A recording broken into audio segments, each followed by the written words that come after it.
Next thing I'd like to look at is how to simplify algebraic expressions.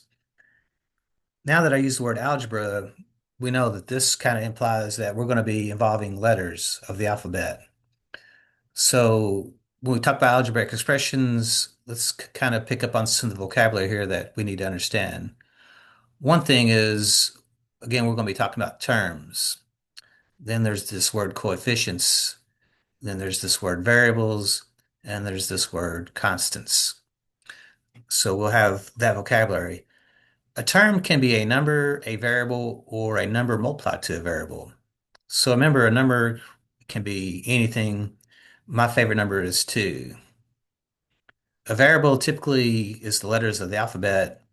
The most common variable that we use is X, solve for X, but your book will use more than just X. Or if we have them multiplied together, so we could have like 2 times X, or a lot of times we just write this as 2X. Now remember, 2X means 2X's added together. So keep that in mind that 2X is the same thing as X plus X. So the easiest form, though, is the multiplication form. So this is how we like it. This is what we like. We don't like this X plus X. We like to write it as simply 2X. So this is what we refer to as the simplified version, the easier way of writing it. So that's a big word we use a lot of simplified. So X plus X is simply 2X. So if you have 2X, that's also considered a term. So a number is a term, a variable can be a term, or a number multiplied to a variable. And typically the number is out in front.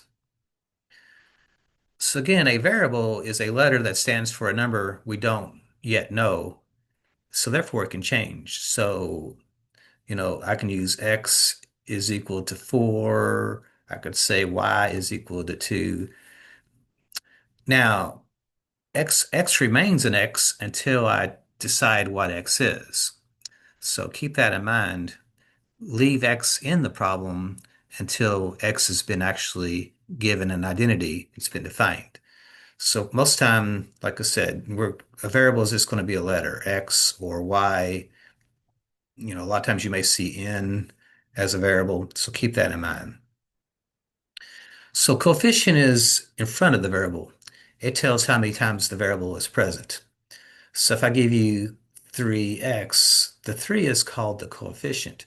And what 3x means is there are 3x's present connected by addition. So 3x is the same thing as x plus x plus x.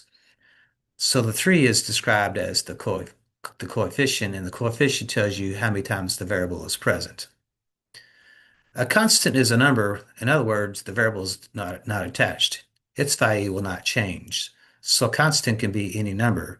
So again, 7 is a very popular number as well. So when it comes to algebraic expressions, we're going to involve operations. So operations that we're going to typically see is first addition. And when it comes to addition, addition kind of means, as we were talking about, addition means to put together or combine. So 3 plus 5 can be put together as 8. X plus 4 cannot be put together because X is not defined. So this is simplified as is. So that cannot be made any simpler. You cannot combine an X to a 4 because they're described as what we call unlike terms. In addition, we have what's called combining like terms. Now notice how we have this 2x and 3x. Since it has the same variable, we can combine these together. So notice that 2x means we have 2x's present, and 3x means we have 3x's present. So therefore we have 5x's present. So if you have like terms, notice that we add the coefficients, but the variable part does not change. We just keep the x. So the key thing there is if you have like terms, only add the coefficients and just stick the variable on the end. That's the quickest way of doing it. So if we have 2x plus 3x, what that looks like is this. 2 plus 3, we add the coefficients, keep the variable on the end. 2 plus 3 is 5, and therefore we end up with this 5x. So that's what the math looks like if we want to show work. But a lot of times we'll do that math mentally. So these are types of expressions, but notice how this expression can be simplified. This expression could not be simplified, and 2x plus 3x could be simplified to 5x. So you're going to start to learn that expressions involve adding and subtracting. So if we have subtraction, notice how it means to take the difference or remove. So if we have 10 and we remove 6, notice how we can simplify that expression down to 4. But notice how if we have x minus 7, that cannot be simplified because we don't know what x is at this point. So an x cannot be it cannot be combined or subtracted with the 7. But notice that this 5 minus this 2x. Notice how this also means 5x and a negative 2x. So notice how combining kind of means addition. Notice how I can change subtraction to addition. So instead of saying 5 take away a 2x, I can say a 5 and a negative 2x. So remember how if we talk about terms, if we circle, that's my first term, but when I circle the second piece, I have to include the operation with it. And when I talk about terms, terms are usually connected by addition. So 5 minus 2x typically can be rewritten as 5 plus negative 2x. So notice how we can go 5 plus a negative 2, and then the x goes on the end. So notice how this is the same thing as 3x then, because if you have 5 and you are adding a negative, which means you're subtracting 2 again, that's back to 3. So keep that in mind. Subtraction can be thought as adding a negative, and that's kind of what we did. Subtraction turned into adding a negative 2x. So as we mentioned earlier, multiplication can mean repeated addition. So 4 times 3 can mean 4 threes. That means 3 plus 3 plus 3 plus 3, 4 threes. But notice how 4 times 3, if I put it in simplest form, is actually just 12. Now 3x can mean 3 times x, which means there are 3 x's present. X plus x plus x. But notice that in simplest form, we would just write this as 3 times x. And we can't go any further because we do not know what x is. Somebody has to define x for us before we can actually do the actual multiplication. So right now, 3x just means there are 3 x's present, and that's it. But notice how 3x is in the simplest form. Now 2 times x plus 5, notice how we can't add x plus 5. But notice how parentheses kind of imply multiplication. We have what's called the distributive property. We can actually multiply the 2 through the parentheses, and if I do that, this turns into 2x plus 10. So I can remove the parentheses by using what's called the distributive property. So if we want to multiply this together, we can. That's 2x plus 10.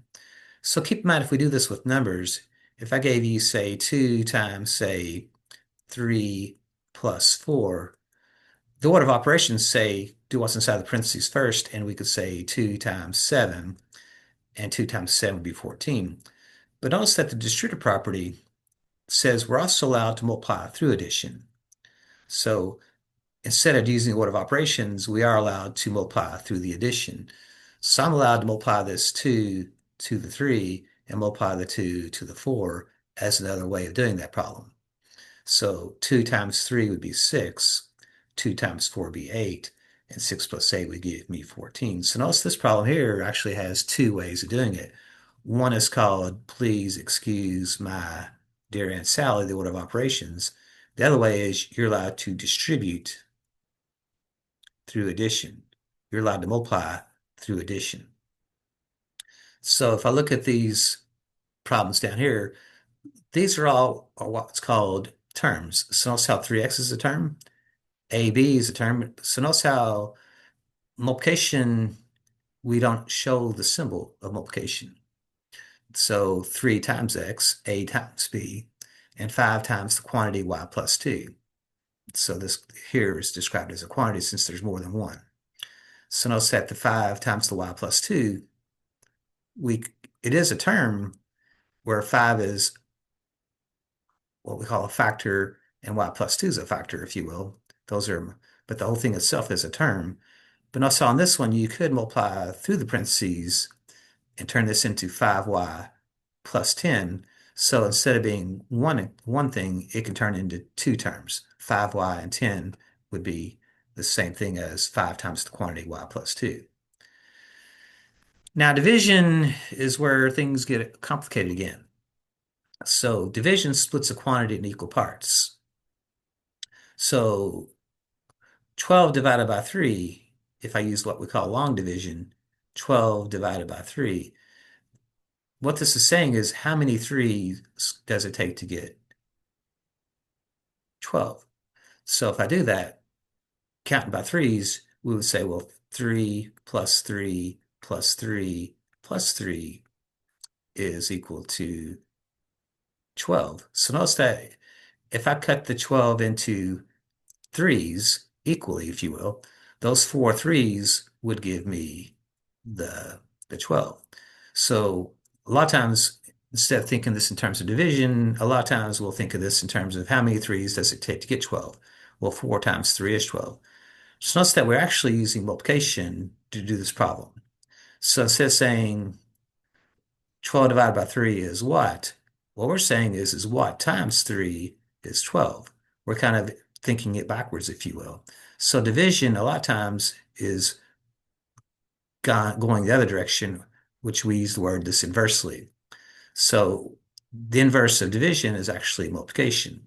So instead of saying 12 divided by 3 is something, what times 3 is 12? Well, that something would have to be this 4. So the answer would have to be 4.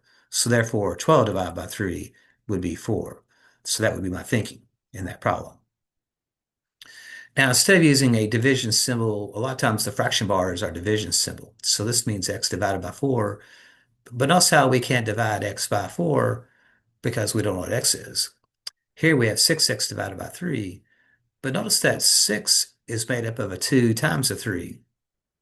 And there's an x there. And if I divide by 3, notice that you actually can divide the 3 out. They can cancel out, if you will, and you're left with this 2x.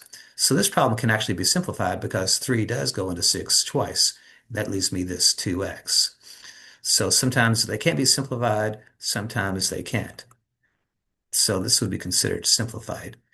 So typically division is going to be written as a fraction in our course. We're very rarely going to see this symbol. We're going to see more commonly the fraction bar as our division symbol. So when it comes to the order of operations, we have parentheses, exponents, addition. I think it's like I misspelled subtraction there. So subtraction should have a C there. So addition and subtraction.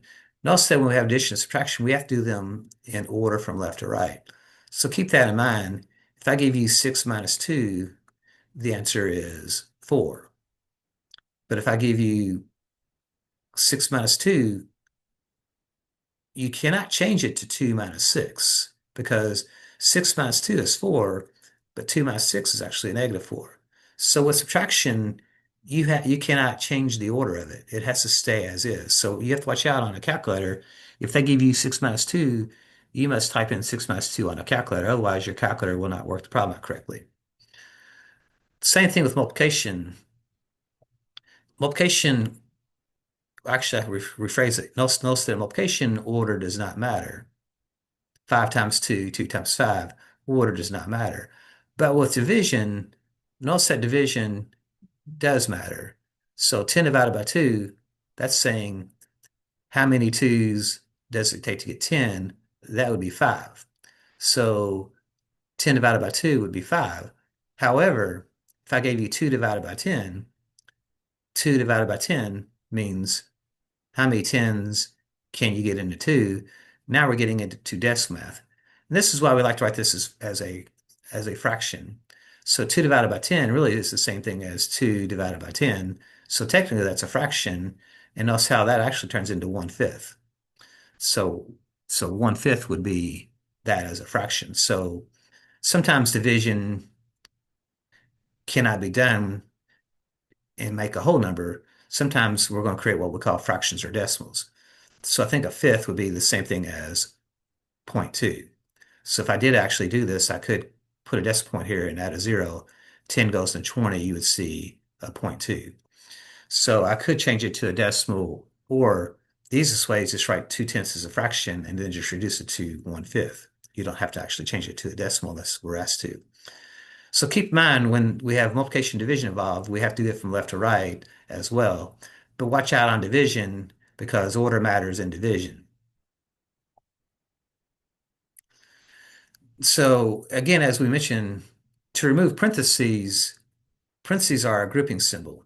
So this says add 4 plus 3, and I could get then 5 times 7, which is this 35. But the distributive property means to write this a different way. So the distributive property says to multiply the 5 through the parentheses. So notice how we could do this two ways. Do the parentheses and then multiply, or multiply through the parentheses to remove the parentheses. That's going to be 20 plus 15, and 20 plus 15 would also give me this 35. But notice how over here we can't do the order of operations because we cannot add a 5. I'm sure we cannot add an x to a 1. So this is where the only option we have is the distributive property. To remove parentheses, the only thing I'm allowed to do is multiply through the parentheses. So it turns into 5x plus 5.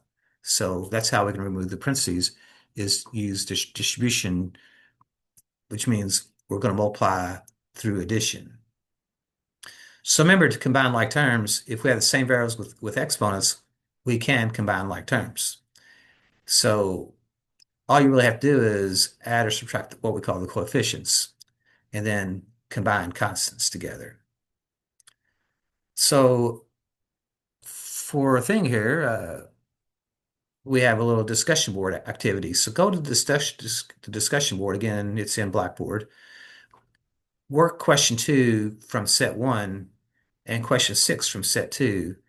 So if you would, you can put those on a piece of paper, take a picture of them, and put them on Blackboard, or just type it out in Blackboard is fine as well, and submit it. So that will be worth 10 points. So again, some things to understand with algebraic expressions is first is how many terms there are. Again, to identify terms, I use what's called a circle. And again, I don't actually do it on paper, but I will here. I usually just do it in my head. So notice how my terms are the 3x, and notice how this becomes a positive 7, or we would just simply say 3x and a 7.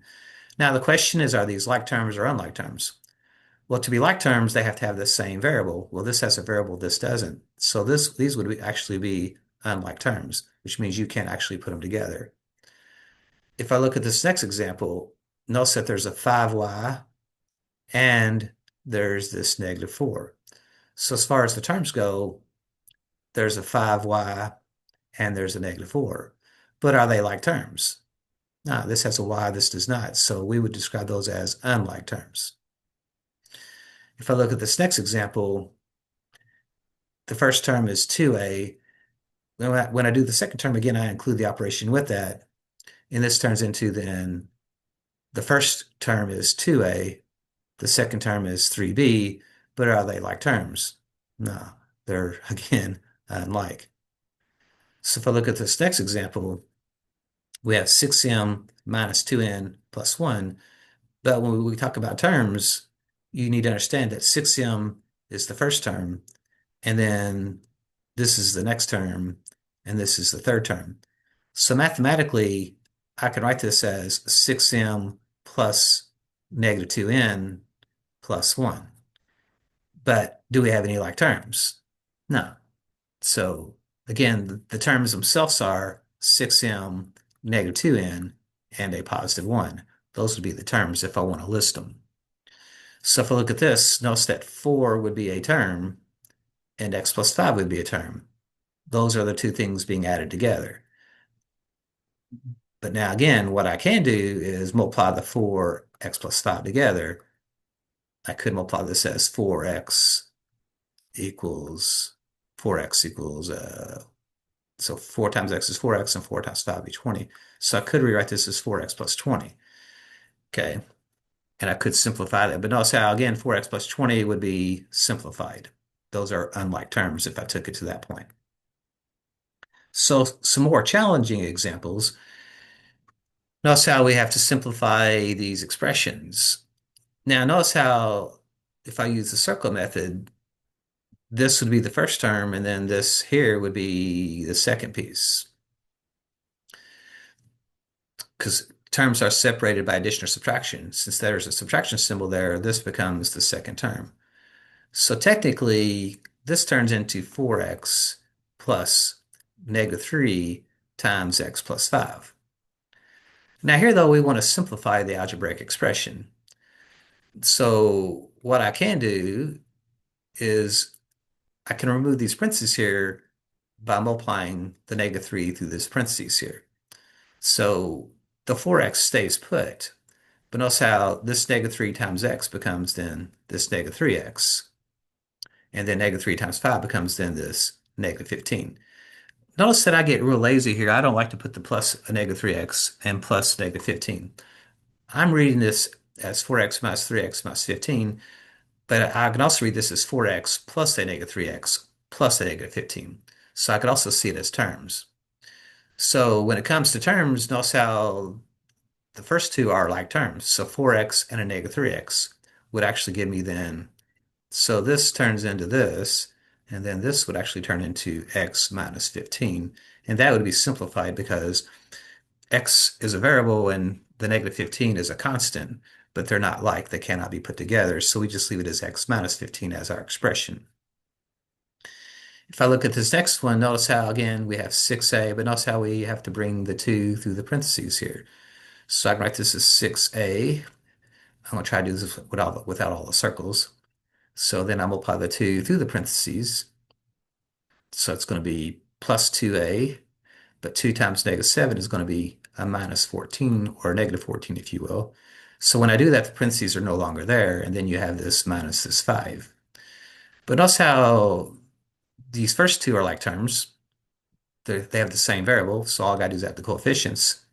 That's going to be 8a. And then notice how a -14 and a -5. Notice how, even though it's saying subtraction, I'm reading it as terms. So I'm actually seeing it as an addition problem. -14 and a -5 would make a -19, or a -19 is how I write that. So I could write it as 8a plus a -19, but it's simpler to write it as 8a minus 19. Because remember, subtraction is the same thing as adding a negative. So we're just looking for the easiest way to write it. So it's all about just learning the language, if you will. Notice how, again, I could multiply through the parentheses to remove parentheses. So 3y minus 12 plus this 5y. Now, I'm seeing this as terms. So since I'm seeing this as terms, I'm seeing this as addition, a 3y and a -12 and a 5y. Since this is addition, I'm allowed to move things around. So I want to combine like terms by adding the 5y to the 3y, which is 8y.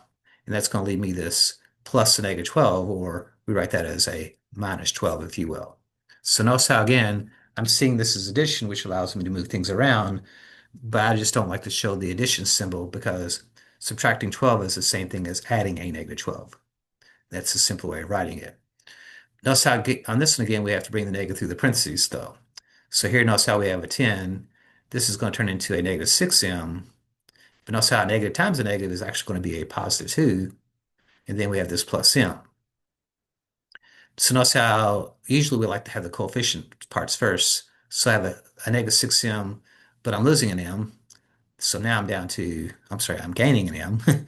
So I have -6m, but I'm gaining, there's a 1m here. So that's going to remove out of this.